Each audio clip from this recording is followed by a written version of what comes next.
Restons debout un instant alors que nous courbons la tête pour prier. Et maintenant, pendant que nos têtes sont inclinées, et j'ai confiance que nos cœurs aussi sont inclinés, j'aimerais savoir combien ici ce soir voudraient qu'on pense à eux dans la prière pour quelque chose de spécial. Voulez-vous simplement lever la main pour dire « Oh Dieu, donne-moi ce que je recherche ce soir ». Que le Seigneur vous bénisse. Notre Père Céleste, comme nous nous approchons maintenant humblement de ce grand trône de la grâce, par la foi, nous avançons dans l'au-delà, où Dieu et les anges et les chérubins et toute l'armée céleste est rassemblée. Car il a dit que même un moineau ne peut pas tomber par terre sans que le Père Céleste ne le sache. Combien plus il sait alors qu'ici, des centaines de personnes ont la tête inclinée et t'invoquent pour des demandes spéciales. Père, pose ton regard sur ce monde qui est dans le besoin ce soir, car nous sommes un peuple dans le besoin. Et je prie au Dieu que, parce que nous nous sommes assemblés ici, que nous t'exprimons notre foi en un Dieu vivant qui exauce vraiment la prière. Nous sommes sortis du monde, des incirconcis de cœur et d'oreille, sortis pour vivre une vie séparée et pour vivre en confessant notre foi en toi. Et ce soir, nous avons levé la main et nous disons, nous sommes dans le besoin. Dieu bien-aimé exauce chacune de leurs demandes. Et Père, nous te prions aussi de nous visiter ce soir dans la parole. Nous venons ici pour être corrigés, pour comprendre, pour que nous sachions comment nous devons vivre en ce jour présent. À quoi nous attendre, quoi faire. Car nous savons que la venue du Seigneur approche d'après tous les signes que les prophètes ont prédits. Nous approchons du moment, Seigneur, où la délivrance complète sera donnée à tes enfants.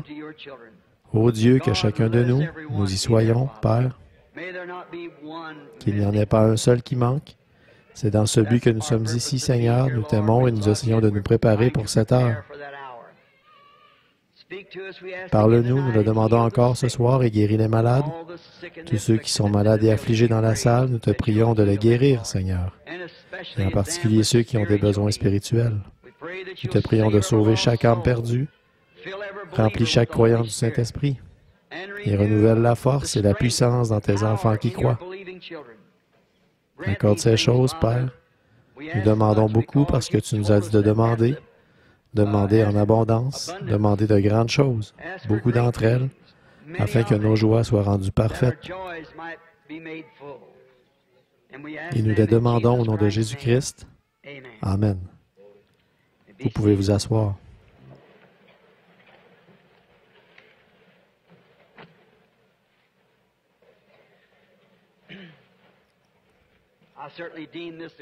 Je compte certainement ceci comme un grand privilège ce soir d'être de retour sur l'estrade de nouveau ici dans cette école secondaire pour faire face à ces braves gens qui se sont assemblés ici pour entendre l'Évangile.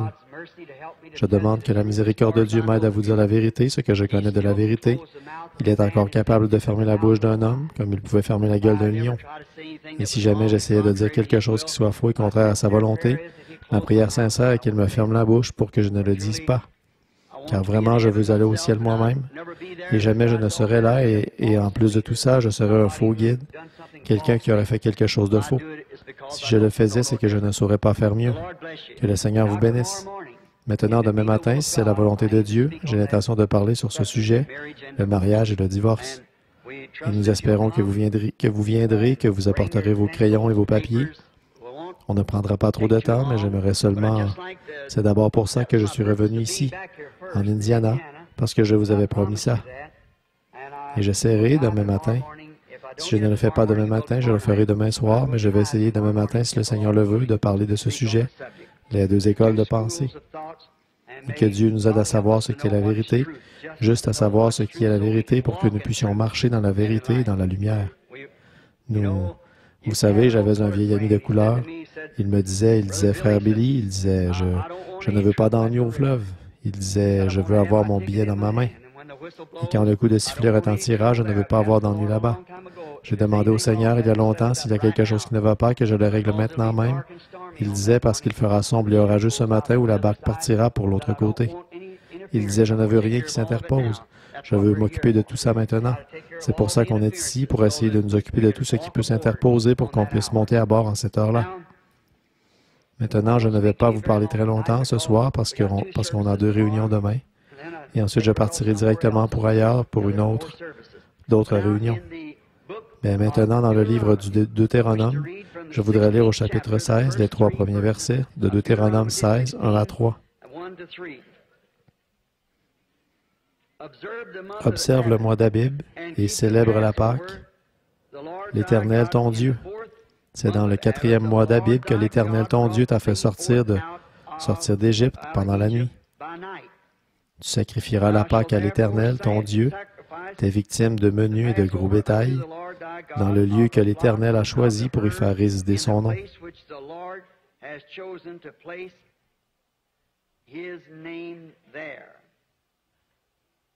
Maintenant, mon sujet ce soir, c'est le lieu d'adoration que Dieu a choisi. Remarquez, le mois, A-B-A-D, B là, ça veut dire avril. C'est au mois d'avril que Dieu les a fait sortir. Et maintenant, la chose étrange, c'est que nous, ce soir, en tant qu'adorateurs de Dieu, dans ce jour dans lequel nous vivons, et nous trouvons tellement d'idées différentes des gens.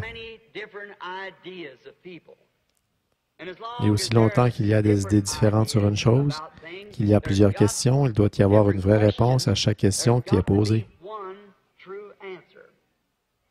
Si je posais la question, « C'est quoi ça? » Eh bien, il dirait une chair. À quoi ça sert? Voyez?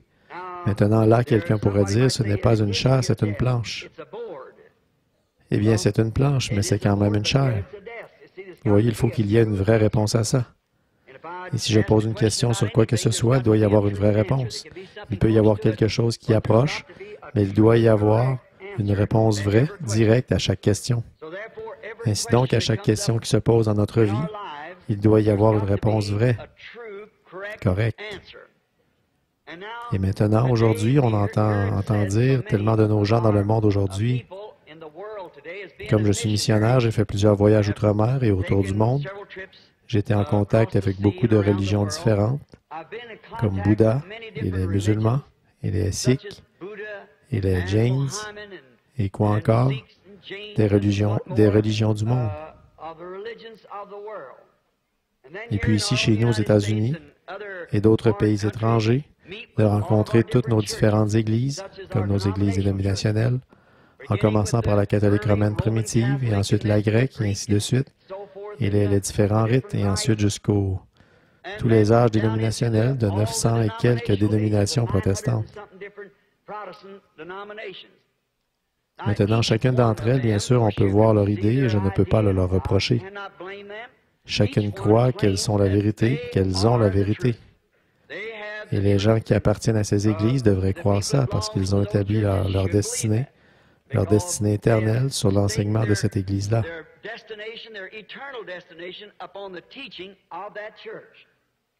Et elles sont tellement différentes les unes des autres que ça fait 900 et quelques questions différentes.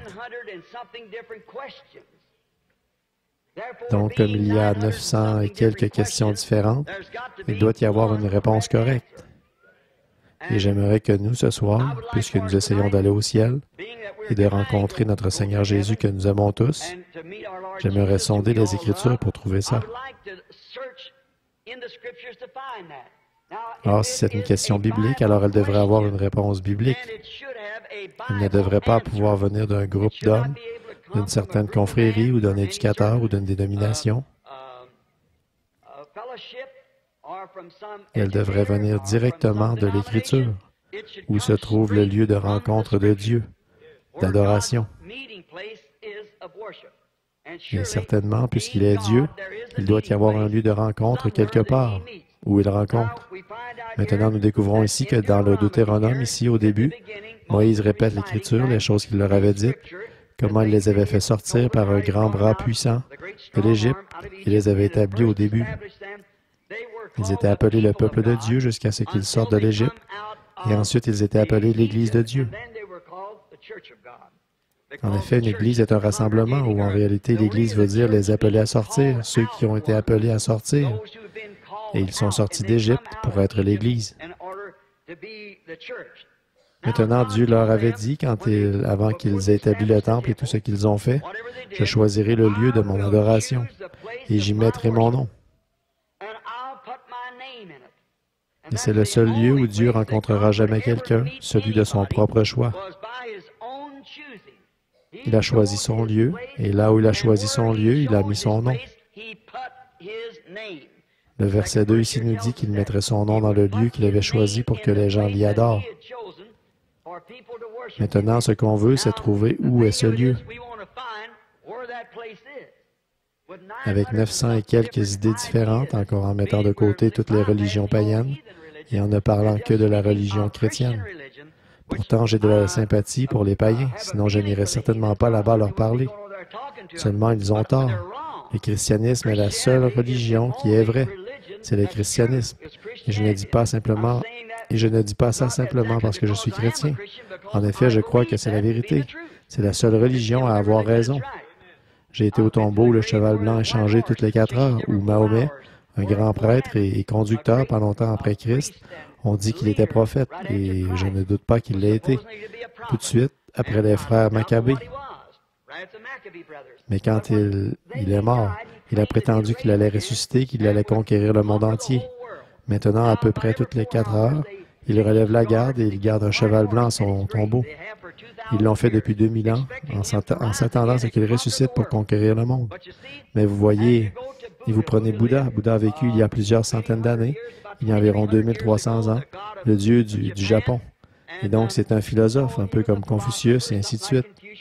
Mais tous ceux-là, pour les fondateurs et ainsi de suite, ils sont tous morts avec leur philosophie et ils sont enterrés, ils sont dans la tombe. Mais le christianisme, qui a été établi par Jésus-Christ, il y a une tombe vide. Il a été le seul homme qui se soit jamais tenu sur terre et qui a vécu et dit, « J'ai le pouvoir de donner ma vie et de la ressusciter à nouveau. » Et il l'a fait, et il vit aujourd'hui. Et nous savons qu'il vit, parce qu'il est avec nous et il nous en donne la preuve par des signes et des miracles physiques qu'il a promis qu'il ferait pour le montrer. Si bien que la colonne de feu qui conduisait les enfants d'Israël dans le désert, elle est avec nous aujourd'hui. Elle s'est même laissée prendre en photo. Elle accomplit les signes et les prodiges qu'il a promis qu'elle ferait en ce jour, tandis que nous voyons toutes les paroles qu'il a promis se manifester aujourd'hui. Par conséquent, le reste du monde païen n'est pas dans la course. C'est le christianisme. Maintenant, comme il y a 900 et quelques questions sur où Dieu rencontre, il rencontre les méthodistes, ou il rencontre chez les baptistes, ou il rencontre dans ceci et cela et autre chose. Or, il y a une question là. Alors chacun doit rechercher son propre salut avec crainte et tremblement. Mais ce soir, je veux essayer de trouver et de prouver dans l'Écriture où est le lieu exact où Dieu rencontre et adore avec les gens. Et si c'est celui-là, c'est le seul lieu où il rencontrera jamais. Maintenant, on a pris ce passage dans le Deutéronome. C'est un mot grec qui a un sens composé, où il veut dire deux lois. Le mot grec Deutéronome veut dire deux lois différentes. Et c'est exactement ce que Dieu a, deux lois différentes. Et l'une d'elles est une loi de mort et l'autre est une loi de vie. Dieu a deux lois, le suivre et le servir et l'adorer, c'est la vie. Rejeter ça, c'est la mort. Il y a deux lois en Dieu. Maintenant, l'une de ces lois a été dévoilée au monde au mont Sinaï. Dieu a donné la loi à Moïse et à Israël. Non pas que la loi ait pu les aider, mais la loi leur montrait seulement qu'ils étaient des pécheurs. Avant ça, ils ne savaient pas ce que c'était le péché avant d'avoir une loi. Il ne peut pas y avoir de loi sans sanction. Une loi sans sanction n'est pas une loi. Ainsi donc, transgresser la loi, c'est le péché, et le salaire du péché, c'est la mort. Ainsi donc, avant que Dieu leur ait donné une loi, aucune transgression ne leur est imputée. S'il n'y a pas une loi ici qui dit qu'on n'a pas le droit de rouler à plus de 20 000 à l'heure, alors vous pouvez rouler à plus de 20 000 à l'heure.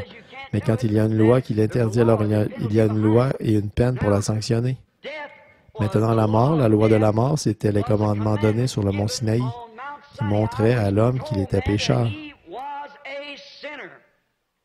Et s'il transgressait la loi de Dieu, il mourrait. Mais il n'y a pas de salut dans la loi. C'était seulement un gendarme qui pouvait vous mettre en prison. Il n'avait rien pour vous en faire sortir. Mais il a aussi donné une autre loi. C'était au mont du Calvaire où le péché a été imputé à Jésus-Christ. Et là, la peine a été acquittée. et pas sans la loi, mais c'est par la grâce que vous êtes sauvés, par la grâce de Dieu, par prédestination, en ce que Dieu vous connaissait d'avance. Maintenant, nous voyons ces deux lois dans le Deutéronome, où il est question de deux lois. Il y avait deux lois, l'une était la loi de la mort et l'autre la loi de la vie. Il y avait aussi deux alliances qui ont été données au peuple, nous en parlerons demain matin. L'une a été donnée à Adam avec une condition. Si tu fais ceci et que tu ne fais pas cela, mais cette loi a été violée. Adam et Ève l'ont violée dans le Jardin d'Éden. Alors Dieu a établi la seconde alliance et il l'a donnée à Abraham, et cette loi-là était sans condition. Ce n'est pas ce que tu as fait ou ce que tu feras. Il a dit, moi je l'ai déjà fait. Ça, c'est la grâce. Ça, c'est la loi de la vie. Dieu l'a fait pour Abraham et pour sa semence après lui, c'est-à-dire toute la semence d'Abraham.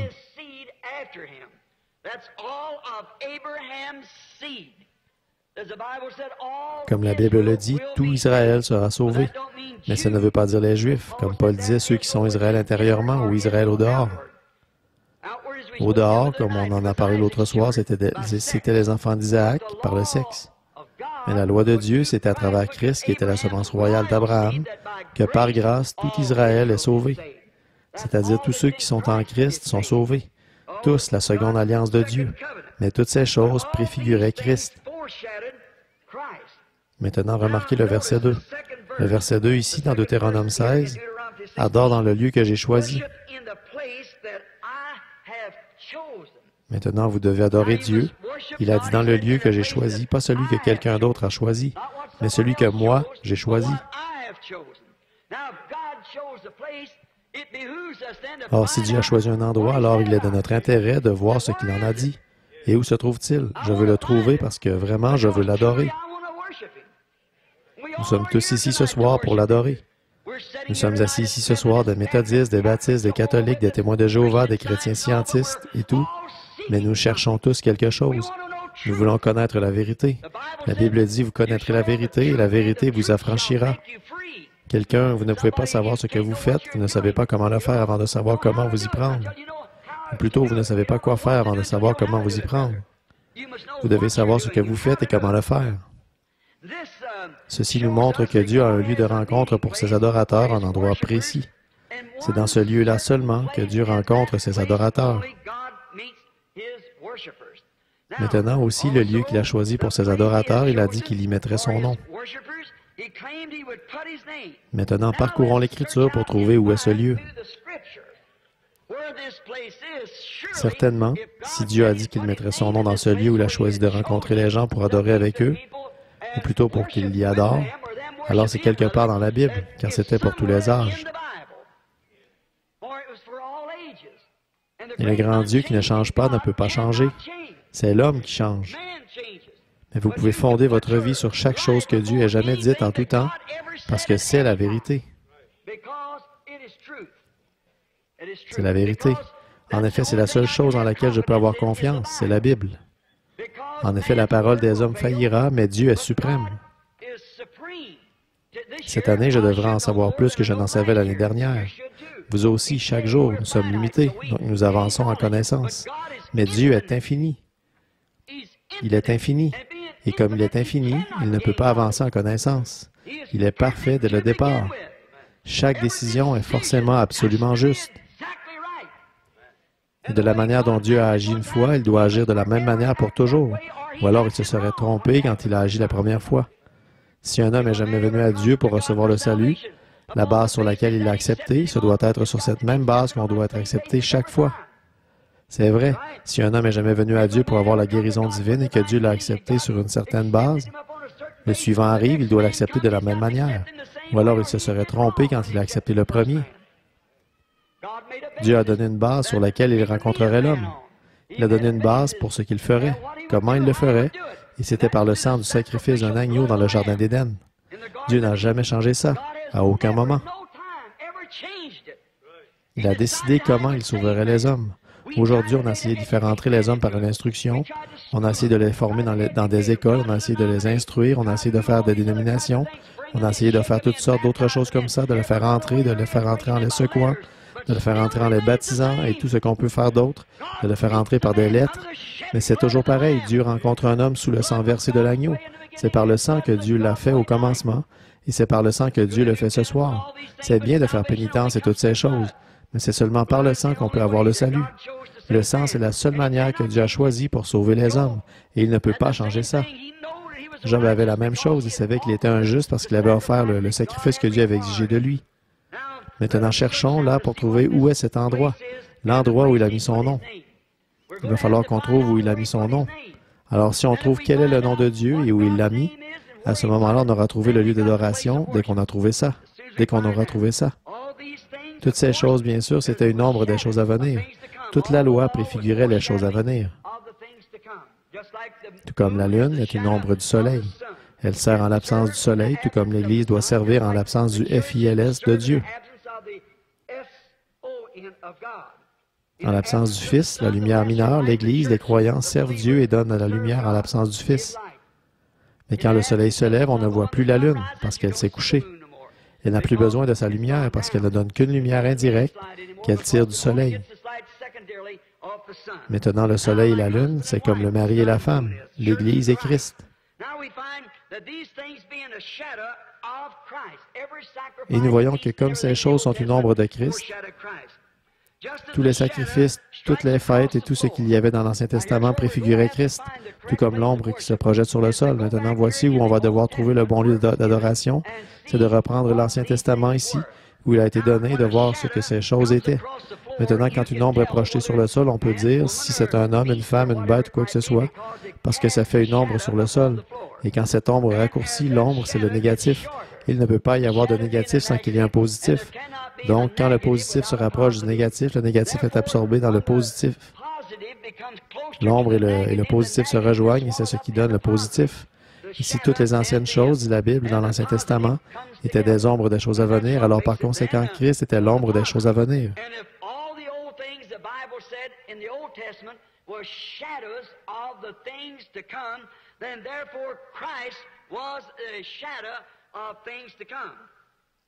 Donc, on peut voir par les types de l'Ancien Testament où il a choisi de mettre son nom et pour maintenant. Alors, comme l'ombre projetée sur le sol, je disais, c'est le négatif, c'est un type. Ainsi, nous, les adorateurs, nous pouvons aussi voir les ombres de l'Ancien Testament se fondre dans le positif du Nouveau. Maintenant, toutes les fêtes, les jours de fête, tout le tabernacle, tout le bois, tout ce qu'il y avait dans le tabernacle, tout représentait Christ. Toutes les offrandes, toutes les lois, tout était en type de Christ. On a étudié ça maintes et maintes fois ici au tabernacle. Alors on voit à travers ça que tous les credos, toutes les églises et toutes les dénominations restent loin en arrière. Ils ne sont même pas du tout dans la course. Tous les credos, toutes les églises, toutes les dénominations sont complètement exclues. Il n'y a absolument aucune place pour eux. Il n'y a rien dans l'Ancien Testament ni nulle part dans la Bible qui soit le type de l'Église, à part l'unité forcée de la tour de Babel. C'est la seule chose qui soit le type de cette unité. En effet, elle a été faite par Nimrod, un homme mauvais qui est allé forcer tous les petits pays à se réunir autour de cette grande tour. C'était une adoration religieuse, bien sûr, mais que la parole de Dieu n'envisageait pas. Alors c'est là qu'on trouve le type de la religion dénominationnelle, dans la tour de Babel, dans l'Ancien Testament. Et cette religion était bien une religion, mais ce n'était pas la religion de la parole de Dieu.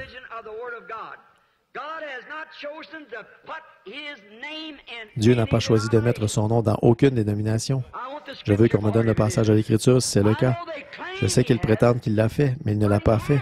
Il ne peut pas mettre son nom en plusieurs lieux, car il a dit qu'il avait mis son nom dans un seul lieu. Et ce lieu-là, chacune de nos dénominations aime à prétendre que c'est eux, ce lieu-là. Mais c'est contraire. Mais où est-ce qu'il a mis son nom?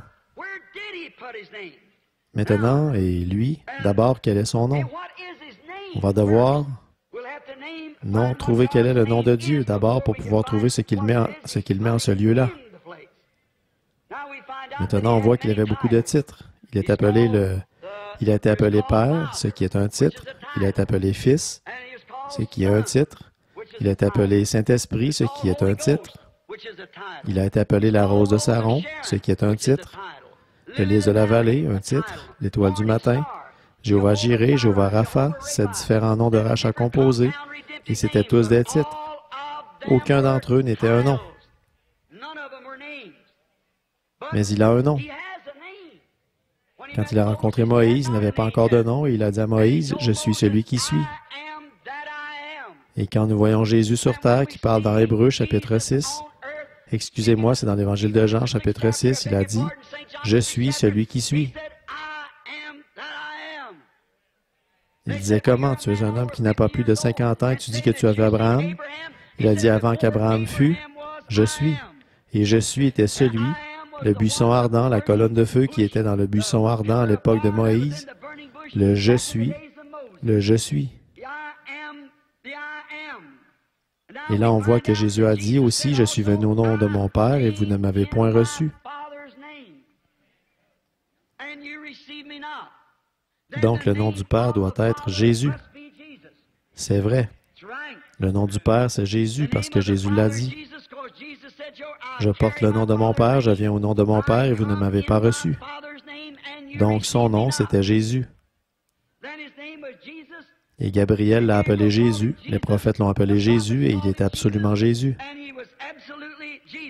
Avant sa naissance, le saint prophète lui a même donné le nom d'Emmanuel, ce qui veut dire Dieu avec nous. Puis Dieu a été manifesté dans la chair afin d'ôter le péché du monde. Et quand il l'a fait, il lui a été donné le nom de Jésus. Donc, le nom, c'est Jésus. Et le nom a été placé dans un homme, pas une église, pas une dénomination, pas un credo, mais un homme.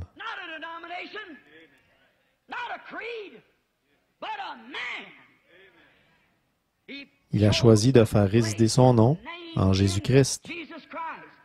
Maintenant, nous voyons qu'il devient alors le lieu de l'adoration de Dieu, où vous l'adorez. Depuis même avant qu'il soit né, il lui a été donné le nom de Jésus. C'était tellement important que ça a été donné à sa mère par l'ange Gabriel, qu'il lui serait donné le nom de Jésus, Fils de Dieu, ce qu'il était. Alors nous l'avons là.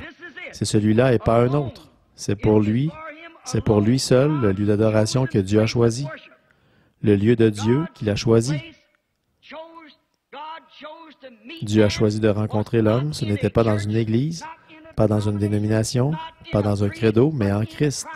C'est là le seul endroit où Dieu vient à la rencontre d'un homme et où il peut adorer Dieu, c'est en Christ. C'est là le seul endroit.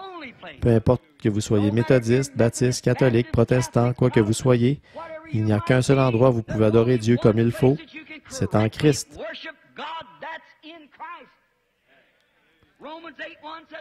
Romains 8.1 a dit, « Il n'y a donc maintenant aucune condamnation pour ceux qui sont en Jésus-Christ, qui marchent, non selon la chair, mais selon l'Esprit. » C'est l'Évangile. Nous pouvons être en désaccord sur des credos. Nous pouvons être en désaccord sur des théories humaines. Vous pouvez aller à une église méthodiste, vous devez être un méthodiste, une baptiste, baptiste, une catholique, catholique, mais une fois que vous avez été baptisé en Christ et que vous êtes devenu un membre de son corps, il n'y a plus de différence. Les murs de séparation sont renversés, vous êtes libre parce que vous êtes en Jésus-Christ. Et vous adorez Dieu en esprit et en vérité quand vous êtes en Jésus-Christ. Le plan de Dieu, c'est que vous l'adoriez en Jésus-Christ. Maintenant, aucune dénomination d'Église ne peut prétendre ceci. Personne ne peut prétendre cela.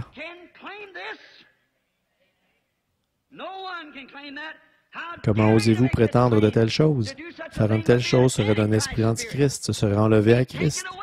Lui retrancher quelque chose, vous ne pouvez pas faire ça. Christ est le seul lieu où Dieu rencontre les adorateurs. Ils disent aujourd'hui, il y a des gens qui m'ont dit, il n'y a pas longtemps, un homme m'a appelé à Beaumont, Texas, il disait, « Monsieur Branham, si votre nom n'est pas sur le registre de notre Église, vous ne pouvez pas aller au ciel. » Pouvez-vous imaginer ça? N'allez jamais croire une chose pareille. Ils pensent que vous devez appartenir à une certaine Église, là, sinon vous ne pouvez pas aller au ciel. C'est faux. Croire ça, c'est antichrist. Je dirais ceci. Si vous croyez un tel esprit, vous êtes perdu. C'est une bonne preuve que vous êtes perdu parce que c'est enlevé de ce que Dieu a fait. Dieu n'a jamais mis son nom dans aucune Église. Il l'a mis dans son Fils, Jésus-Christ, quand lui et son Fils sont devenus un. C'est là le véritable lieu d'adoration. Il n'y a pas d'autre fondement de poser, pas d'autre rocher. Sur Christ, le rocher solide, je me tiens. Tout autre sol est du sable mouvant. Les dénominations vont s'effondrer et tomber, les nations auront une fin, mais lui demeurera toujours. Pas d'autre lieu qu'un homme puisse trouver pour adorer Dieu, où Dieu lui répondra, pas d'autre lieu qu'en Jésus-Christ. C'est le seul lieu où Dieu a choisi de mettre son nom, et c'est le seul lieu où il rencontre l'homme pour l'adoration. Vous êtes perdus à croire quoi que ce soit d'autre. Remarquez, les 7 fêtes juives étaient toutes célébrées dans le même lieu. Ils n'ont jamais célébré une fête ici pour les méthodistes et une par ici pour les baptistes, une par là-bas pour les presbytériens, une par ici pour les catholiques et une pour les protestants. Les 7 fêtes étaient toutes célébrées dans le même lieu. C'est un très beau type ici. On vient d'étudier les 7 âges de l'Église pour montrer que Dieu garde tous les 7 âges de l'Église dans la parole. Parce que chaque âge de l'Église a produit une partie de la parole et quand il la produisait, et il voyait la lumière. Tout comme les premiers qui ont découvert qu'on devait baptiser au nom de Jésus. Qu'est-ce qu'ils ont fait? Ils en ont fait une dénomination et elle est morte aussitôt. Alors Dieu est tout de suite passé à quelqu'un d'autre. Il ne reste pas dans un de ses credos et de ses dogmes. Il n'a rien à faire avec ça. Il n'y a rien de perverti en Dieu. La parole de Dieu est sainte, sans mélange. Christ est le point central d'adoration de Dieu. Il est Dieu. Les 7 fêtes devaient toutes être célébrées dans ce même lieu. On ne pouvait pas célébrer la fête ailleurs, mais ces 7 lieux, ces 7 fêtes de l'année devaient être célébrées en un même lieu. C'est pourquoi les 7 âges de l'Église devaient venir d'un seul et même lieu, c'était Christ, qui parlait dans tous les 7 âges de l'Église. C'est absolument vrai, un type des 7 âges de l'Église, mais ils en ont fait des dénominations. Maintenant, examinons un autre type pendant qu'on y est. C'est le type de la Pâque qui préfigurait Jésus. Ici, on remarque le sacrifice du sang par la mort. Le sacrifice du sang, c'était l'endroit qui préfigurait Christ. Est-ce qu'une dénomination aurait pu saigner? Est-ce que vous pouvez imaginer qu'une Église saigne? Qu'une dénomination saigne? Bien sûr que non. Il fallait du sang, qu'une vie saigne. Et la vie, ici, Jésus apparaît dans l'agneau. L'agneau était un type de Christ et il préfigurait Christ parce qu'il était l'agneau de Dieu, présenté par Jean, qui ôte le péché du monde. Nous voyons Jésus qui apparaît ici dans Exode, chapitre 12. Remarquez, c'était le seul lieu que la mort ne pouvait pas frapper. Quand la mort était sur le point de frapper le pays, il devait y avoir un lieu précis. Tous ceux qui n'étaient pas là-dessous mourraient. Un seul lieu. Maintenant, ça ne voulait pas dire que c'était une seule maison, mais il y avait un seul lieu, c'est là que l'agneau était tué. Là où il y avait le sang de l'agneau, l'ange de la mort ne pouvait pas frapper parce que c'était le seul lieu où Dieu avait mis son nom. Et cet agneau a été nommé là-bas au début, un agneau. Remarquez, c'était le seul endroit où il ne pouvait pas frapper. Et maintenant, c'est pareil aujourd'hui. Il n'y a qu'un seul endroit où la mort spirituelle ne peut pas frapper, c'est la parole. La mort ne peut pas frapper la parole, parce que c'est la parole vivante de Dieu. Et quand vous y mettez des credos, la parole se retire. Elle se séparera comme l'eau se sépare de l'huile. On ne peut pas les mélanger. Donc vous voyez, quand le credo entre dans une dénomination, ils suivent tous le credo. Et la parole s'éteint et passe à quelqu'un d'autre et la fait continuer à augmenter.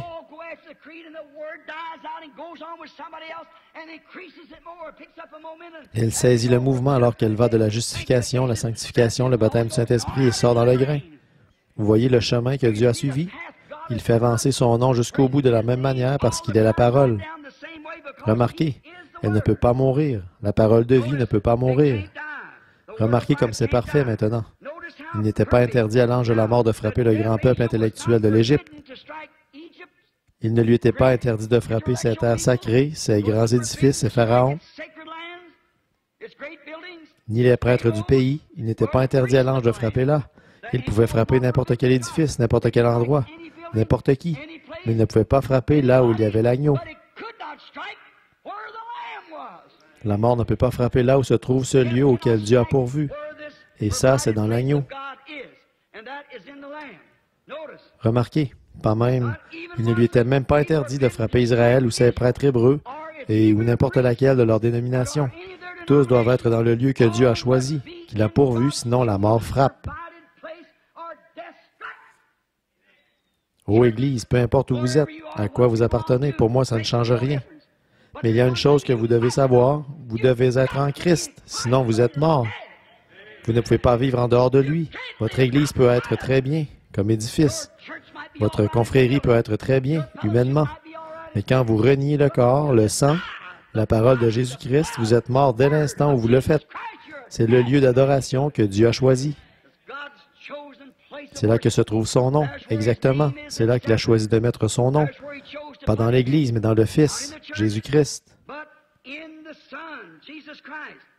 Remarquez, il n'y avait de sécurité que dans l'endroit de son choix, dans son agneau et dans le nom de l'agneau. Remarquez, c'était un agneau mâle, un lui, pas une elle.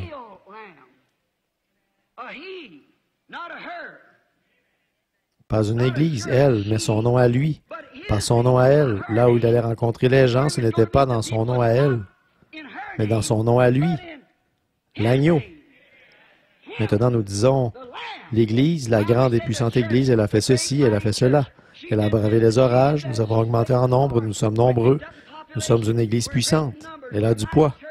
Mais Dieu n'a jamais rien dit d'une elle. Il a dit lui. C'est lui qui est le lieu de rencontre, l'agneau, pas l'Église. Pas son nom à elle, mais son nom à lui. Il n'a pas mis son nom à elle nulle part. Il a mis son nom à lui, en lui.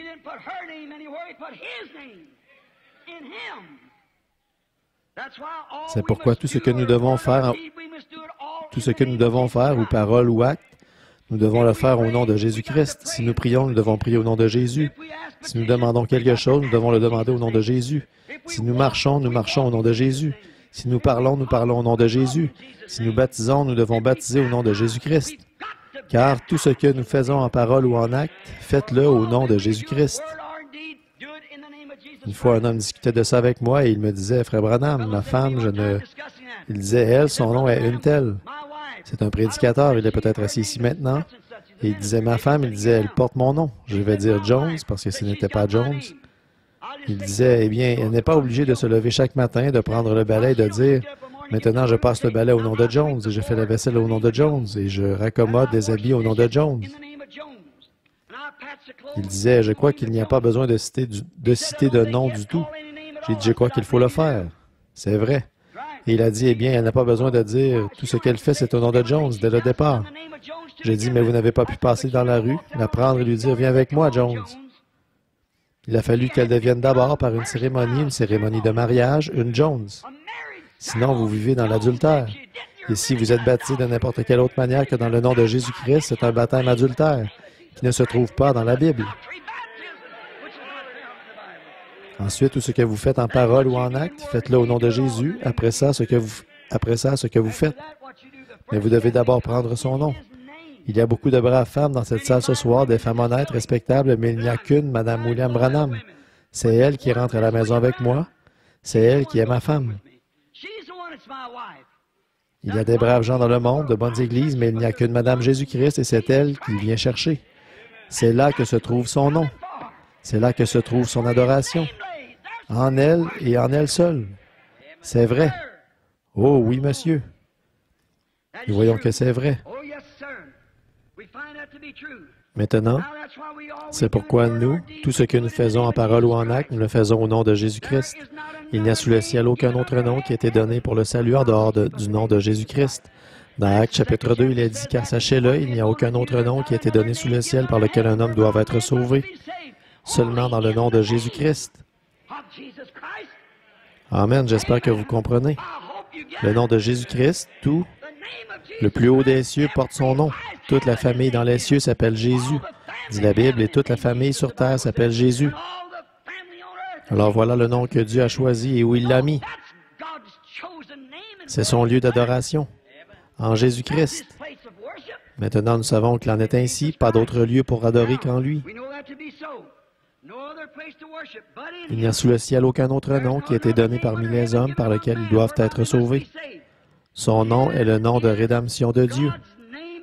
Dieu porte le nom de Jéhovah Jireh, Jéhovah Rapha, Jéhovah Jireh.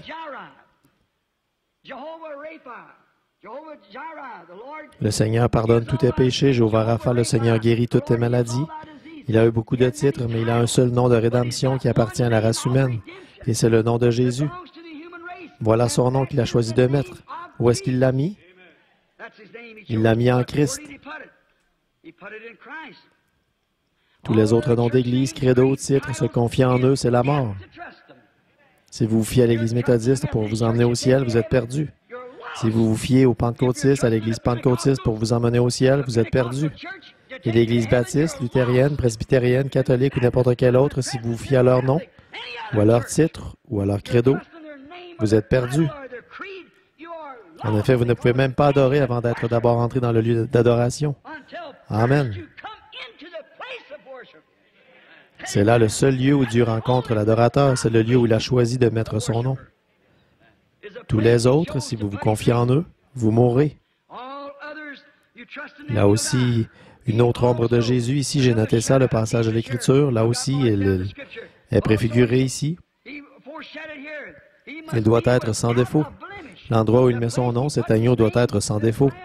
Maintenant, à quelle dénomination ou système pouvez-vous attribuer ça? À quelle Église? Catholique, protestante, juive, quelle qu'elle soit? À quel système, dénomination est-ce qu'on peut attribuer ça? À être sans défaut. Tout ça, c'est rejeté et refusé. Mais il y a un lieu. Alléluia, ce lieu, c'est en Jésus-Christ. Lui, il est sans défaut. En lui, il n'y a aucune faute. Vous ne pouvez pas attribuer ça. Tous ces gens qui essaient de le faire, de dire que leur Église est sans faute et tout ça, ils sont souillés, désobéissants à la parole, ils aiment à moitié mort, laodicéen, un credo, mais ce n'est pas la vérité. Mais jusqu'à Pilate lui-même, son ennemi, il a dit « Je ne peux rien trouver de coupable en lui ». Son propre ennemi a témoigné de ce qu'il n'y avait rien de coupable en lui. Vous ne pouvez lui attribuer aucun péché. Il a dit aux prêtres de son temps, « Lequel d'entre vous peut m'accuser de péché? Qui peut me montrer que je suis un pécheur? Nommez-moi une seule Église qui puisse dire qu'ils n'ont jamais rien fait de mal. Franchement, il n'y en a pas une seule, presque, qui n'ait pas commis des meurtres. Il fait tout ce qu'on peut trouver dans les annales, ou presque. Et pourtant, il continue à prétendre être... Non, ce n'est pas le lieu de rencontre de Dieu pour l'adoration, dans aucun credo ni dans aucune dénomination. Mes amis, je ne veux pas blesser, mais je suis responsable d'un message. Et ce message, c'est « Sortez de cette souillure ». Et si je vous demande de sortir, où est-ce que je vais vous amener? Est-ce que je vous amènerai au Branham Tabernacle? Il est tout aussi fautif que n'importe lequel des autres. Mais il y a un endroit où je peux vous amener, où vous êtes en sécurité et protégé de la mort. C'est en Jésus-Christ. C'est le lieu d'adoration de Dieu. Voilà le lieu où je vous présente ce soir. Voilà le lieu que je vous présente ce soir, là où Dieu a mis son nom. Là où il a promis qu'il rencontrerait toute personne qui y entrerait, qu'il adorerait avec elle et festoierait avec elle, c'est en Christ. Pas dans une église, pas dans un tabernacle. Mais en Christ, c'est lui le tabernacle de Dieu. C'est lui le lieu où Dieu est entré lui-même et en qui il a demeuré. Celui-ci est mon Fils bien-aimé en qui je me plais à demeurer. C'est là que Dieu a établi sa demeure, qu'il a apporté son nom et sur qui il l'a placé. Jésus-Christ. Donc son nom a été mis dans un homme, son Fils, Jésus-Christ, en qui il a établi sa demeure, et dans ce tabernacle-là. Alors qu'en type, l'ancienne Jérusalem, les anciennes fêtes, l'ancien temple, c'était un type.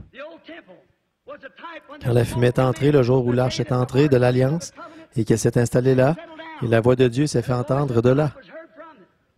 De même, la voix de Dieu s'est fait entendre en entrant dans le tabernacle. Jésus-Christ, en effet, l'ancien, le naturel, était un type et un ombre du nouveau, et une ombre du nouveau. Et quand il est entré en Christ, il a dit, « Celui-ci est mon Fils bien-aimé en qui je me plais à demeurer. Et je choisirai le lieu où je mettrai mon nom et où je rencontrerai l'homme et où j'adorerai. » Dieu a choisi le lieu, pas dans une dénomination d'Église, mais en Jésus-Christ. Oui, monsieur. Il doit aussi, comme je l'ai dit, être sans défaut. Ça, aucune dénomination ne peut prétendre l'être. Elles le font, elles sont antichrist. Maintenant, nous voyons ici, remarquez son ombre encore. L'agneau doit être gardé. Ça se trouve dans Exode 12, si vous le notez, Exode 12, 3 à 6. L'agneau doit être gardé pendant 4 jours pour être éprouvé, pour voir encore s'il est digne d'aller au sacrifice. Il doit être pris, examiné maintes et maintes fois pendant 4 jours pour voir s'il a un défaut, pour voir s'il a une maladie, pour voir si l'agneau a quelque chose qui ne va pas. Il doit être gardé 4 jours. Maintenant, remarquez, il y en a peut-être parmi vous qui pensaient que c'était un peu tuer le 14. Mais vous vous souvenez, il prenait l'agneau le 10e jour du mois et il le tuait le 14e jour du mois. Vous voyez, c'est-à-dire qu'il était gardé pendant 4 jours. Or, Jésus, le nom de Dieu, l'agneau, est entré à Jérusalem et il n'en est ressorti qu'après sa mort, sa mise au tombeau et sa résurrection. Il a été gardé sous le regard des critiques pendant 4 jours et 4 nuits. Comme cet agneau était parfaitement typifié, gardé pendant 4 jours. C'est là que Pilate a dit, « Je ne peux rien trouver en lui de coupable. » Une autre ombre de lui, aucun de ses os ne pouvait être brisé, ce qui a été parfaitement quand ils n'ont pas pu. Quand ils mettaient à mort le sacrifice, ils n'avaient pas le droit de briser un os, sinon il était refusé. Ils avaient déjà levé le marteau pour briser les os des jambes de Christ quand ils ont dit, « Il est déjà mort. » Ils lui ont percé le côté et ils ont trouvé du sang et de l'eau. Remarquez encore une autre chose glorieuse ici. Je ne voudrais pas la laisser de côté, c'est qu'il était représenté dans les offrandes, l'offrande de farine. Je me souviens qu'une fois, il y avait une école dans la Bible qu'on appelait l'école des prophètes. Et c'était toute une école. Et on voit qu'un jour, il est allé là-bas à cette école et ils ont dit, nous, ils l'ont prié de partir. Il disait, quand tu es là, c'est trop en ordre. Alors il voulait qu'il s'en aille. Et ils sont sortis pour aller lui chercher à dîner. Et un groupe de prêtres sont sortis ou des prophètes pour aller chercher des pois pour lui préparer à dîner. Et quand ils sont allés, ils en ont ramassé un grand tablier tout plein. Et quand ils sont revenus, c'était des coloquins sauvages, ce qui est du poison. Et ils les ont jetés dans le pot. Le potage s'est mis à bouillir et quelqu'un a dit, hélas, la mort est dans le pot. Maintenant, on ne peut même pas manger. Et Élie a dit, apportez-moi une poignée de farine. Et il a pris la farine et il l'a jetée dans le pot et il a dit, mangez. Le pot est guéri. L'offrande de farine, c'était Christ. Chaque grain devait être pareil et chaque petit morceau de farine devait être moulu pareil pour l'offrande de farine, ce qui montre qu'il est le guérisseur. Il substitue et il enlève la mort et met la vie par les 2 lois. Alléluia, là où il y a la mort, à un endroit, quand Christ entre, la vie entre. Il est la même hier, aujourd'hui et pour toujours. Et là où il y avait la mort, c'est devenu la vie, parce qu'on y a fait entrer Christ, l'offrande de farine.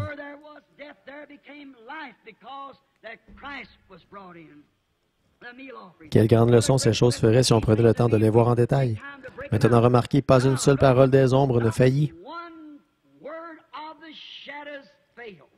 Jamais une seule parole n'a failli de l'ombre. Tout typifiait parfaitement. Il est le lieu d'adoration que Dieu a choisi et le nom de Dieu lui est donné. Il est le lieu d'adoration de Dieu et le nom de Dieu lui est donné. Il est la parole de Dieu et il est le nom de Dieu. Il est à la fois la parole de Dieu et le nom de Dieu. Il était la parole faite chair. Il était la parole de Dieu, l'agneau de Dieu, le nom de Dieu, et il était Dieu.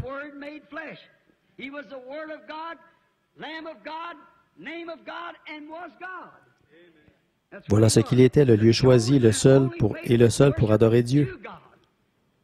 Et Dieu refuse tout autre lieu que dans Jésus-Christ. Vous ne pouvez pas l'adorer nulle part. Il a dit, c'est en vain qu'il m'adore, en enseignant comme doctrine les commandements d'hommes. Aujourd'hui, on a des credos, des dogmes et tout, qui enseignent que ceci est le chemin, que cela est le chemin. Et Jésus a dit, je suis le chemin, la vérité et la vie, et nul ne peut venir à Dieu que par moi. Autrement dit, je suis la porte de la bergerie. Tous ceux du dehors sont des voleurs. Il est le seul accès. Il est la porte. Il est le chemin, la vérité, la vie, tout ce qu'il y a. La seule entrée, le seul lieu, la seule adoration, le seul nom. Tout est relié à Jésus-Christ. Tout l'Ancien Testament lui est relié. Le Nouveau Testament lui est relié. Et l'Église aujourd'hui lui est reliée par la parole de son commandement. Il n'y a aucun autre lieu, aucun autre nom, ni nulle part où Dieu ait jamais promis de rencontrer l'homme, rien qu'en Jésus-Christ, le lieu d'adoration qu'il a choisi. Remarquez, Dieu n'a promis de rencontrer ses adorateurs que dans ce lieu-là seul, et c'est par son propre choix. Pas par notre choix, pas selon notre pensée, mais selon sa pensée à lui, son choix à lui. Et ce serait le lieu où il mettrait son nom, le lieu qu'il choisirait. Alors on voit qu'on trouve où était son nom, ce qu'il a choisi par son propre choix. Maintenant qu'on a trouvé le lieu où il a mis son nom, c'est-à-dire en Jésus-Christ, il n'y a aucun autre lieu ni aucun autre nom.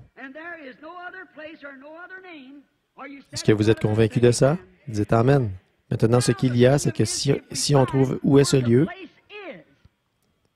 le lieu d'adoration n'est accepté nulle part, seulement en Christ. Vous pouvez vous repentir, vous pouvez faire ça, mais vous n'adorez pas encore, vous demandez le pardon.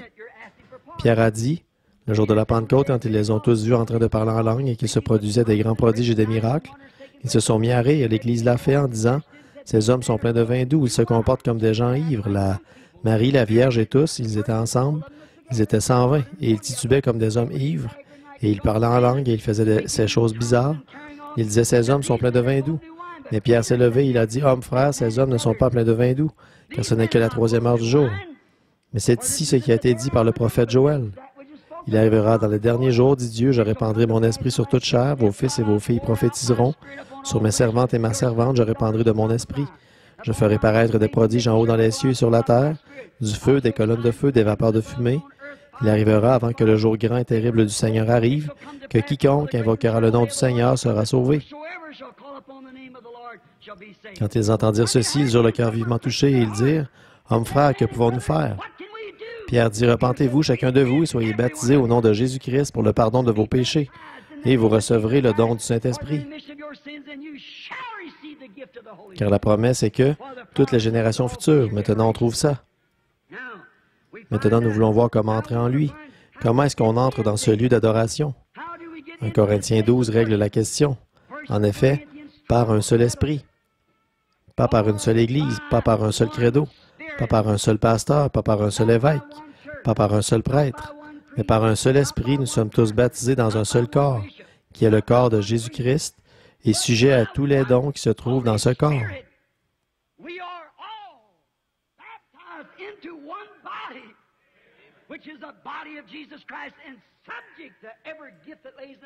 Oui, monsieur. Pas pour une adhésion, pas en récitant des credos, pas en se faisant gonfler, en se laissant tomber, en serrant la main, ni rien d'autre. Mais c'est par naissance que nous sommes baptisés dans le corps de Jésus-Christ. Amen. Par un seul Saint-Esprit, nous sommes tous baptisés dans un seul corps. Et qu'est-ce que ce corps? Au commencement était la parole, et la parole était avec Dieu, et la parole était Dieu. Et la parole a été faite chair, et elle a habité parmi nous. Comment pouvons-nous être dans ce corps et en nier une seule parole, ou la placer quelque part ailleurs qu'elle ne soit même pas dans le corps? Comment est-ce que nous pourrions jamais faire ça? Le lieu choisi par Dieu. Remarquez, quand vous êtes vraiment baptisé en lui, la vraie preuve, c'est que vous le croyez, lui, la parole.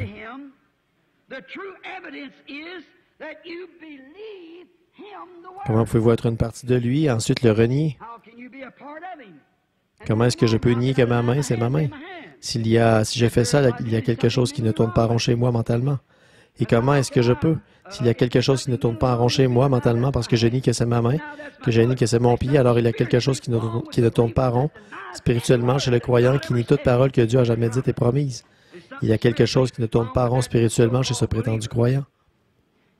Vous ne pouvez pas nier une seule lettre de lui parce que vous en êtes devenu une partie. Vous êtes une partie de lui parce que vous êtes baptisé en lui. Par le Saint-Esprit vous a fait entrer dans le corps de Jésus-Christ.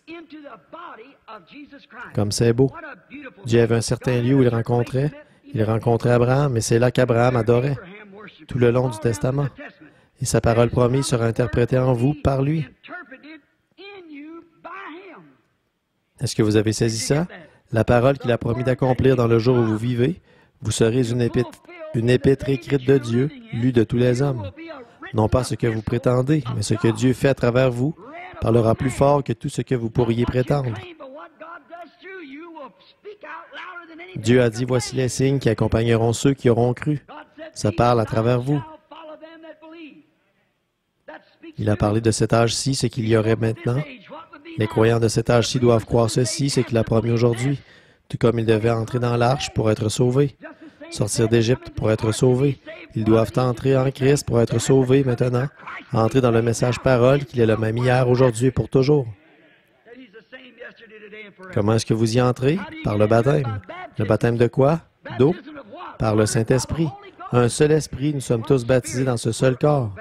Et sa parole promise, vous n'aurez pas à l'interpréter. C'est lui qui l'interprétera à travers vous. Ce que vous faites, ce qu'il a promis de faire, l'Église qui le suit sera tellement semblable à lui que les gens sauront.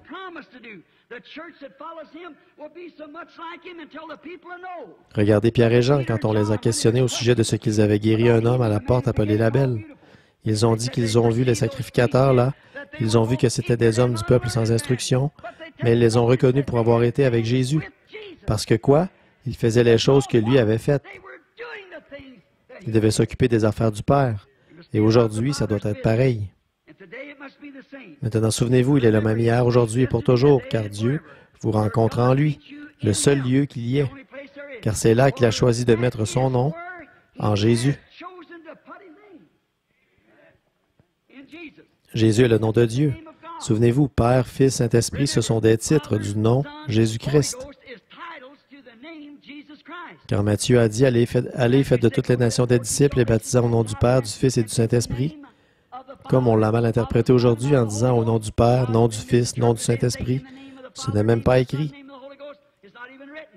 C'est au nom, au singulier, du Père, Fils, Saint-Esprit. Père n'est pas un nom, Fils n'est pas un nom, Saint-Esprit n'est pas un nom, c'est un titre. 10 jours plus tard, Pierre s'est levé, il a dit, « Repentez-vous chacun de vous et soyez baptisés au nom de Jésus-Christ. » Alors, est-ce qu'il faisait ce qu'il lui avait dit de ne pas faire? Il a fait ce qu'il lui avait dit de faire. Le nom du Père, Fils et Saint-Esprit, c'est le Seigneur Jésus-Christ. Chaque personne dans le Nouveau Testament a été baptisée au nom du Seigneur Jésus-Christ. Pas une seule personne dans la Bible n'a jamais été baptisée dans les titres de Père, Fils, Saint-Esprit. Ça, c'est seulement apparu quand le credo de Nicée a été adopté à Nicée, Rome. Ça a été un ordre de l'Église catholique qui se trouvait. Ça, c'est confirmé dans le catéchisme. J'ai trouvé ça, c'est vrai. Les réalités de notre foi et ainsi de suite, que c'est absolument un credo catholique romain. Ils vous diront que ce n'est pas dans la Bible, mais ils disent qu'ils ont le pouvoir de changer ces mots-là s'ils le veulent à cause du pape. Je ne suis pas d'accord. Jésus-Christ est le même hier, aujourd'hui et pour toujours. Et quiconque retranchera un mot de cette Bible, a dit Jésus, ou y ajoutera un mot, sa part sera retranchée du livre de vie. Un seul mot, pas une phrase ou un paragraphe, mais un mot. Quiconque retranchera un mot. Au commencement, Dieu a fortifié son peuple avec sa parole. Un seul mot, mal interprété, a provoqué toutes les morts, tous les cœurs brisés, toutes les peines. Ève, ce n'est pas une phrase qu'elle a désobéi, c'est à un mot qu'elle a désobéi. Quand Jésus est venu au milieu du livre, ça c'était le début du livre. Quand Jésus est venu au milieu du livre, qu'est-ce qu'il a dit? Il est écrit que l'homme ne vivra pas de pain seulement, mais de toute parole qui sort de la bouche de Dieu.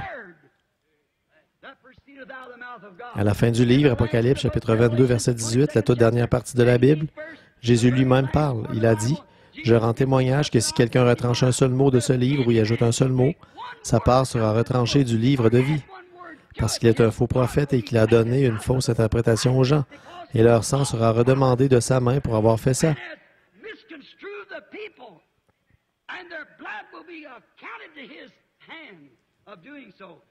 Nous devons garder ce seul lieu d'adoration, c'est-à-dire Jésus-Christ la parole, le même hier, aujourd'hui et pour toujours. Amen. Très bien. Souvenez-vous, il n'y a aucun autre lieu de rencontre pour adorer, pas un endroit. C'est Dieu qui l'a choisi.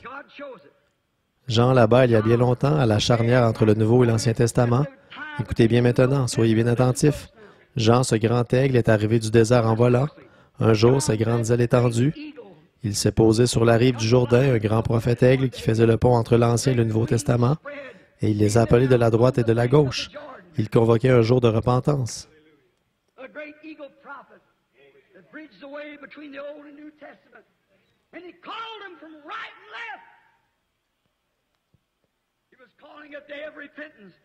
Quand les pharisiens et les sadducéens sont sortis, il a dit, « Ne commencez pas à dire en vous-même, nous avons Abraham pour père.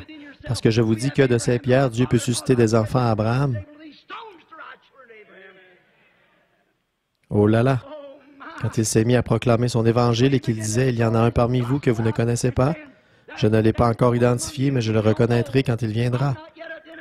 Je ne suis pas digne de délier son soulier, mais il vous baptisera du Saint-Esprit et de feu. Et il a son vanne à la main. Il nettoie complètement son air et il brûlera la paille dans un feu qui ne s'éteint point. » Ce grand aigle de l'Évangile était là et il croassait ses grandes menaces. Et la souillure est sortie où Hérode, l'empereur de ce temps-là, le proclamateur, qui avait épousé la femme de son frère, Et est-ce que vous pourriez imaginer que ce grand aigle de l'Évangile resterait assis là et qu'il se tairait là-dessus? Il y en a qui disaient, ne prêche surtout pas sur le mariage et le divorce maintenant, Jean, parce qu'Hérode est là. Il est allé lui dire en face, il n'était pas permis de l'avoir. C'est ça. Qu'est-ce qu'il c'était? Il était cet aigle venu du désert. Il n'avait pas été formé sous la peur et les menaces de l'homme, d'une dénomination quelconque, mais il avait été formé sous la puissance du Dieu Tout-Puissant pour reconnaître ce qu'il allait y avoir. Il connaissait l'identification du Messie. Alléluia, ce mot veut dire louer notre Dieu. Ne prenez pas peur, je n'ai encore jamais fait de mal à personne. Je ne suis pas excité, je sais exactement où j'en suis. Oh, quand je pense à lui, ce grand aigle qui est arrivé là en volant et qui s'est posé, il a dit, je le reconnaîtrai quand il viendra. Un jour, il était là en train de prêcher. Les sacrificateurs étaient de l'autre côté. Il disait, tu veux dire qu'il viendra un temps où le sacrifice perpétuel sera enlevé? Ce grand temple qu'on a construit, tout le travail qu'on a fourni, nous, la grande dénomination. Il a dit, il viendra un temps où tout ça, se sera éliminé. Ça ne se peut pas, tu es un faux prophète. Et il a regardé autour de lui, il a dit, voici, il est là. Voilà le lieu d'adoration que Dieu a choisi. Voilà l'agneau, le véritable agneau qui ôte le péché du monde. Il n'a pas dit, voici venir le méthodiste, voici venir le baptiste ou le catholique. Il a dit, voilà l'agneau de Dieu qui ôte le péché du monde, qui vient.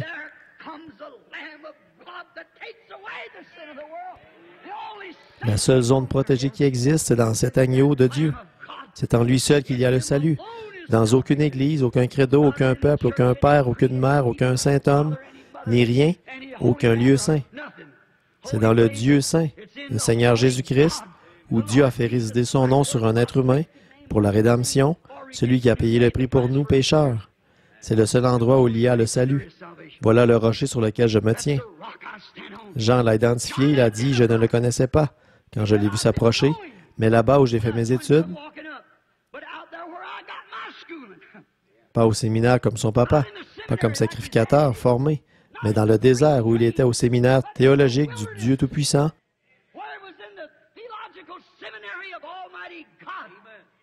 à attendre la parole de Dieu. Pas ce qu'un groupe d'hommes avait concocté, mais ce que Dieu en avait dit. Et quand Jean a levé les yeux et qu'il a vu venir l'Esprit, il a dit, « Je rends témoignage, c'est lui. Oh là là! »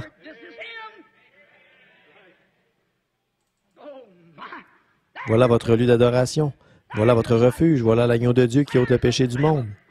Pas une église, un credo ou quoi que ce soit d'autre, mais l'agneau de Dieu qui ôte le péché du monde. Vous voyez comment Jean classait ça? Il n'a pas dit, c'est vous les pharisiens qui avez raison. Vous les Sadducéens, les Hérodiens, il a dit, voilà l'agneau. Voilà le lieu. Il a le nom. Il est celui-là. Aucun autre nom sous le ciel. Regardez ce que Jésus a dit de Jean maintenant. Un jour, Jean a envoyé voir ce qu'il faisait. Jésus a dit de lui, il était cette grande lumière qui est à lui, pour leur montrer le droit chemin qu'il devait suivre avant son avènement, son premier avènement.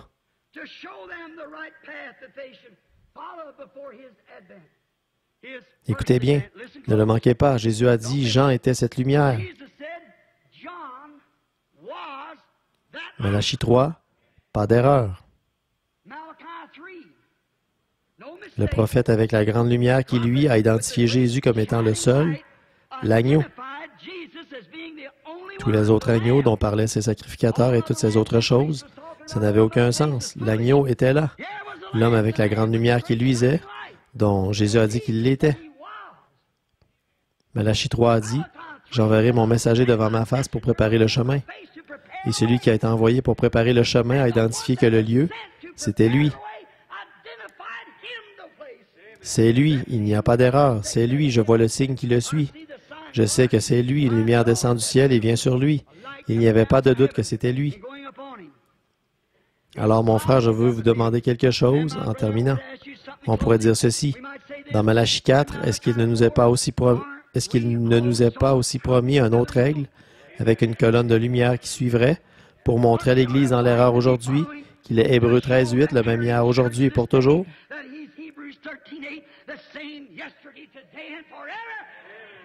Est-ce qu'il ne nous est pas promis qu'un autre arriverait du désert en volant? Amen, c'est exactement la vérité. Comme ça correspond, comme ça s'accorde avec Luc 17.30 où le Fils de l'homme, l'aigle, se révélera pour anéantir tous les autres lieux d'adoration, comme la dénomination et ainsi de suite. Dieu a choisi son lieu. Jean a dit, « Le voilà. » Et puis il nous a promis la même chose aujourd'hui. Malachie 4, pour ramener le cœur des enfants, pour dire qu'il n'est pas mort, que ces choses ne sont pas pour un autre âge. Le baptême au nom de Jésus, ce n'était pas pour une époque reculée, mais il est le même maintenant. Amen. Anéantir tous les autres lieux d'adoration, voilà ce que l'aigle du dernier jour doit faire. Montrer que tout le reste, ça n'a pas de sens, que la dénomination, c'est insensé, mais de leur montrer de nouveau avec le même signe qu'il faisait, qu'il est le même hier, aujourd'hui et pour toujours.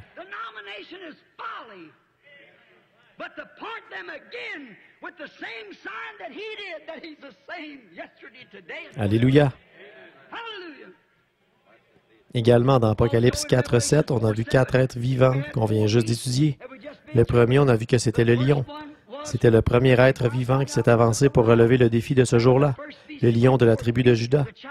Après lui, l'être vivant suivant est venu, et on a vu que l'être vivant suivant, c'était un bœuf, qui est une bête de somme, un sacrifice. Au jour de la cathédrale romaine, l'Église s'est éteinte, un sacrifice. Celui qui est venu ensuite, c'était un homme. C'était un être vivant avec la face d'un homme. Et cet homme, c'était les réformateurs, l'instruction de l'homme, la théologie, et ainsi de suite.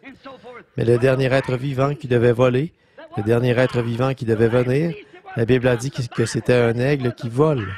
Alléluia. Et le prophète a dit qu'en ce jour-ci, la lumière paraîtra. Oh là là! En ce jour-là, il y aura de la lumière.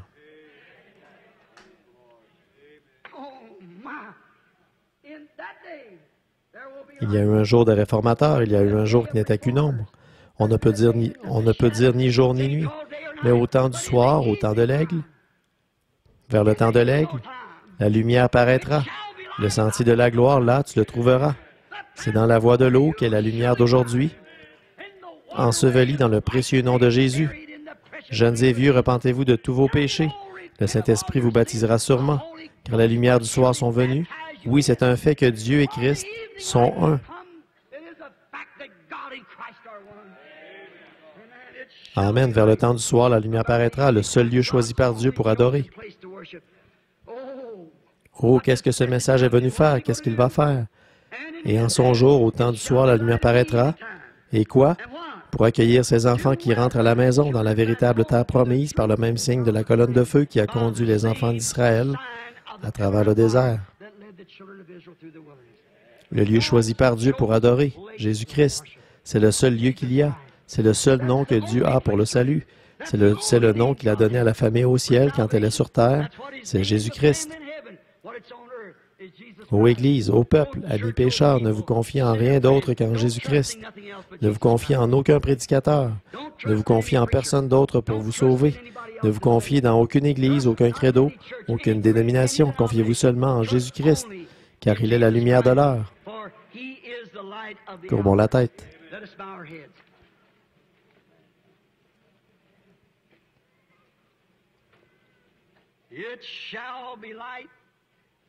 Vers le temps du soir, la lumière paraîtra. Le sentier de la gloire, là, tu le trouveras. C'est dans la voie de l'eau qu'est la lumière d'aujourd'hui, ensevelie dans le précieux nom de Jésus. Jeunes et vieux, repentez-vous de tous vos péchés.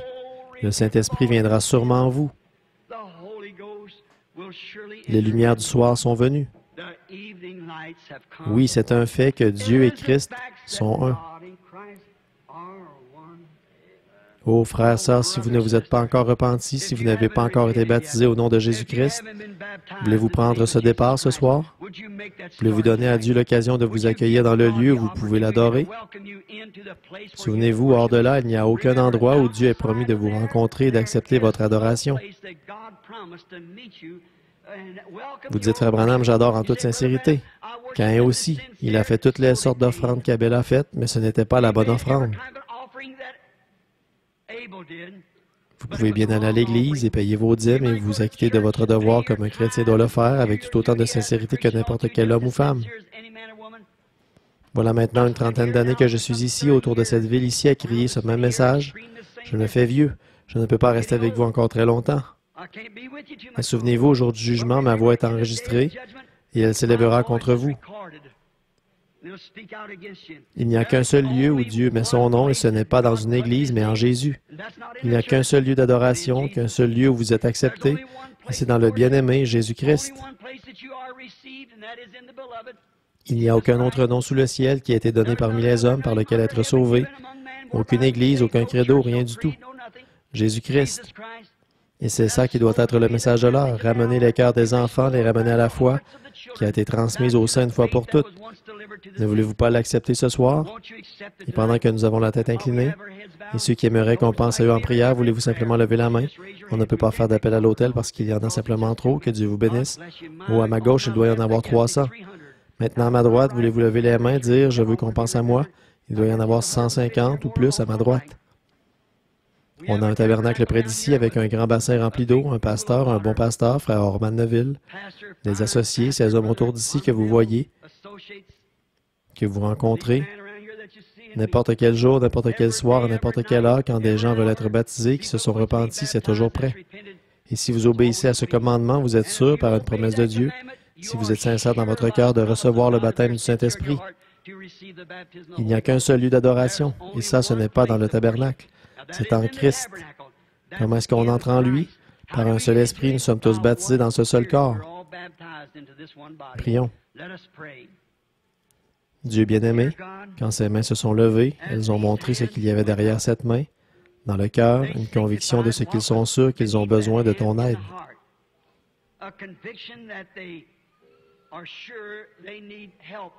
Je prie pour chacun d'entre eux, Père, et je vais citer ta parole.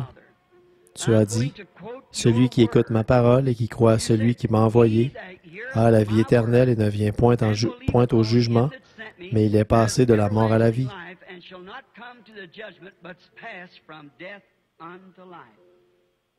Père, après avoir quitté la ville pendant seulement quelques semaines, en revenant, j'ai demandé, «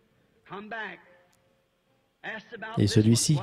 Mais ils sont partis. Eh bien alors, ils sont partis. » Dieu bien-aimé, un par un, nous sommes appelés un par un. Nous devons relever le défi de traverser la vallée de l'ombre de la mort. Et nous devons tous passer par là en tant que mortels. Mais ce soir, tu nous as proposé ta demande que si nous croyons en lui et que nous nous faisons baptiser en son nom, tu nous feras entrer. Et alors dans ce corps, le corps de Christ, pas dans l'Église, mais dans le corps de Christ, ce corps a déjà été jugé.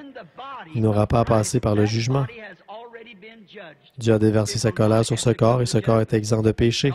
Et en étant en lui, ça nous rend exempt de péché, par l'expiation de celui qui est mort pour nous. Et là-dedans, nous sommes en communion les uns avec les autres, alors que le sang de Jésus-Christ, le Fils de Dieu, nous garde purs de tout péché et de toute souillure.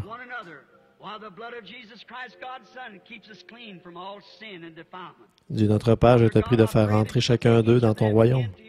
Accorde-le, ô Dieu, qu'il n'y en ait pas un seul d'entre eux qui soit perdu, qu'il n'y en ait pas un seul, garçon ou fille, homme ou femme, Seigneur. Il y a des gens de ma propre famille qui sont assis ici ce soir et qui ne sont pas sous ce sang.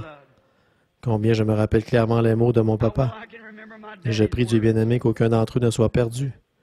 Accorde-le, Seigneur. Je crois en toi maintenant avec tout ce qu'il y a en moi pour croire.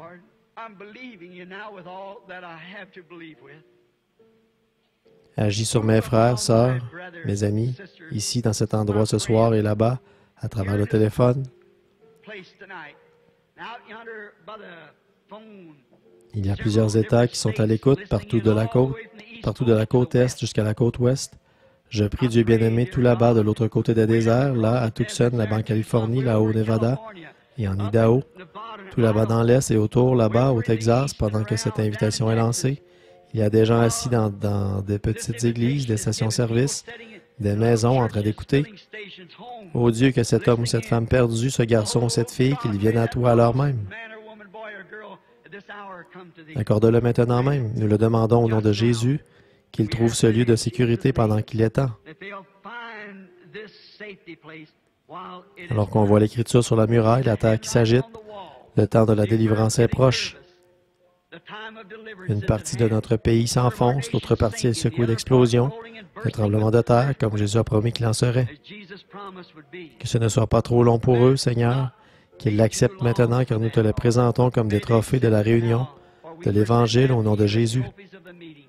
Amen.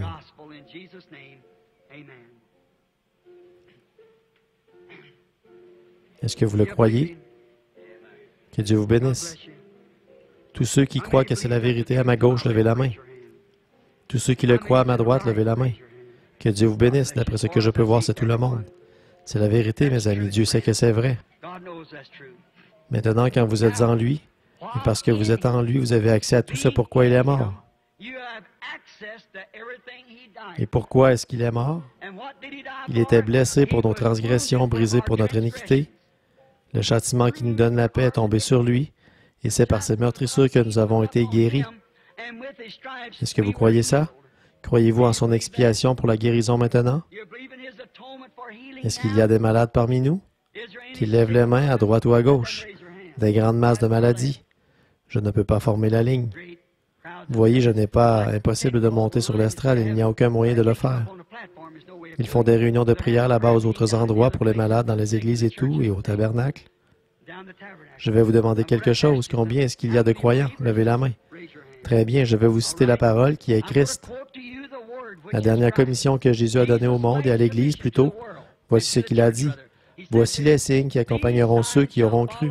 S'ils imposent la main aux malades, ceux-ci seront guéris. Tous ceux qui savent que c'est vrai, Marc 16, dites Amen. Très bien, je vous demande en tant que croyant d'imposer la main à quelqu'un qui se trouve devant vous. Imposez simplement la main à quelqu'un qui est devant vous et prions tous une prière les uns pour les autres maintenant. Mettez la main sur quelqu'un près de vous.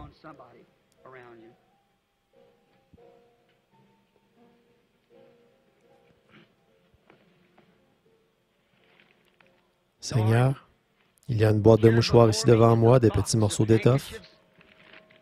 Une brave maman étendue quelque part en train de mourir. Un bébé à l'article de la mort, des malades partout. Nous lisons dans la Bible qu'on prenait sur le corps de Paul des mouchoirs et des tabliers et qu'on les appliquait sur les malades.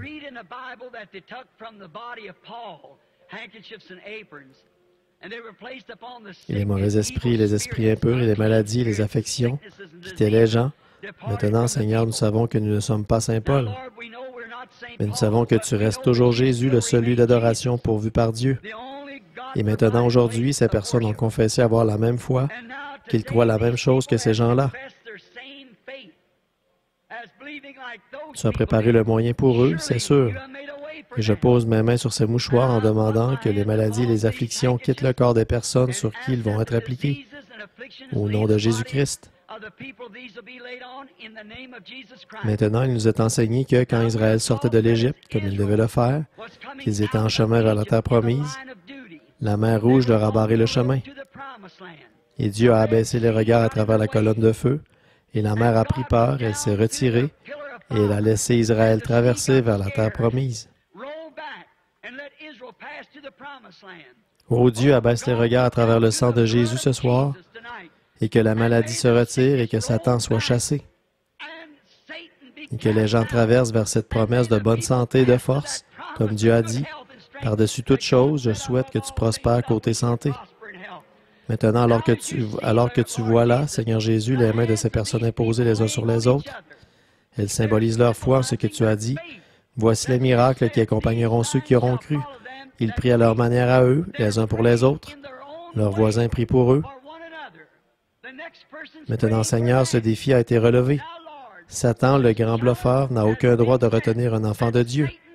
Il est un être vaincu.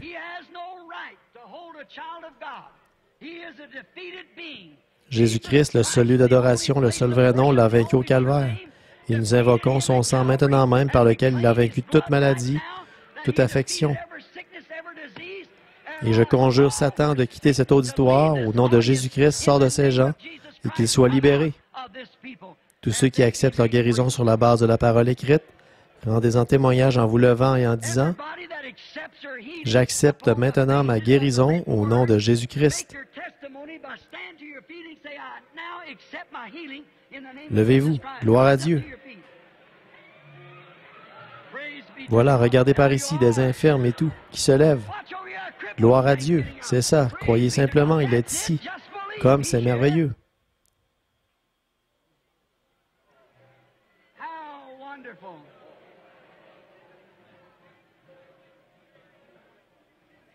Là-bas, dans l'auditoire, à l'extérieur, par les ondes, vous devriez voir.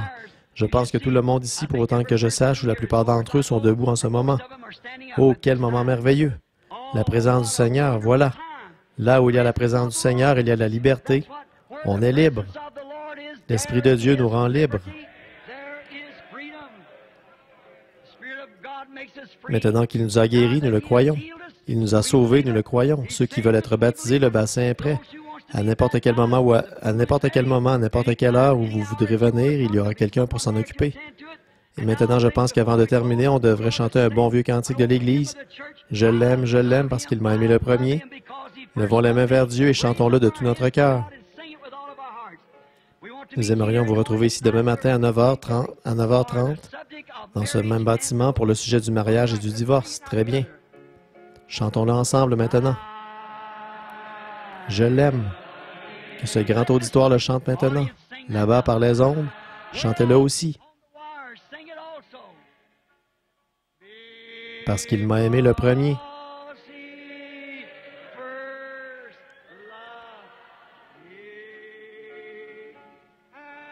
Et a acquis mon salut.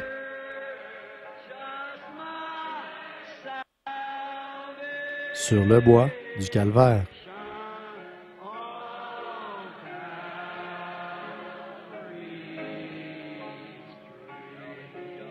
Où est-ce que ça a été fait? Sur le bois du calvaire. Pendant que nous le rechantons, je voudrais que vous serriez la main à quelqu'un près de vous en disant que Dieu te bénisse, pèlerin.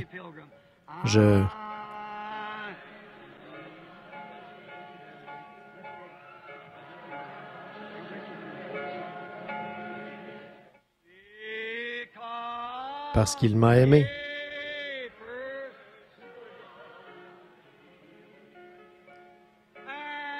Et a acquis mon salut.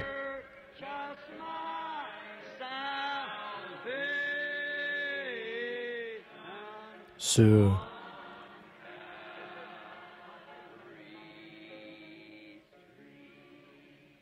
Oh, vous l'aimez, n'est-ce pas? N'est-il pas merveilleux? Est-ce qu'il est votre refuge? Il est un rocher dans un pays aride, un abri à l'heure de la tempête, le seul refuge que je connaisse. C'est pourquoi ma foi regarde à toi, toi, agneau du calvaire, Sauveur divin. Écoute ma prière, enlève toute ma culpabilité, que je sois dès ce jour entier à toi. Levons les mains en le chantant. Ma foi regarde à toi, toi, agneau du calvaire.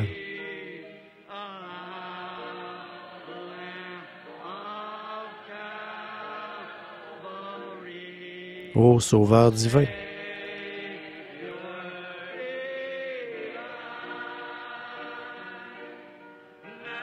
écoute ma prière. Efface mon péché.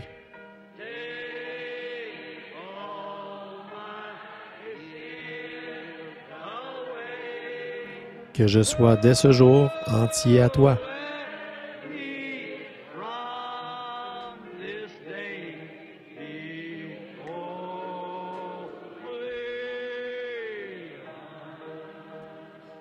Courbons la tête maintenant pendant que nous le fredonnons. Et dans ce labyrinthe, entouré de malheurs,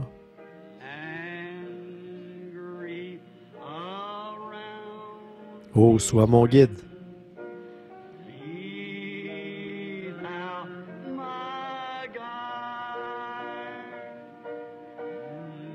Disperse ces ténèbres.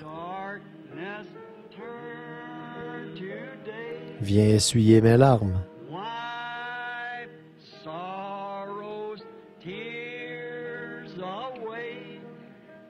Que jamais loin de toi, je ne m'égare.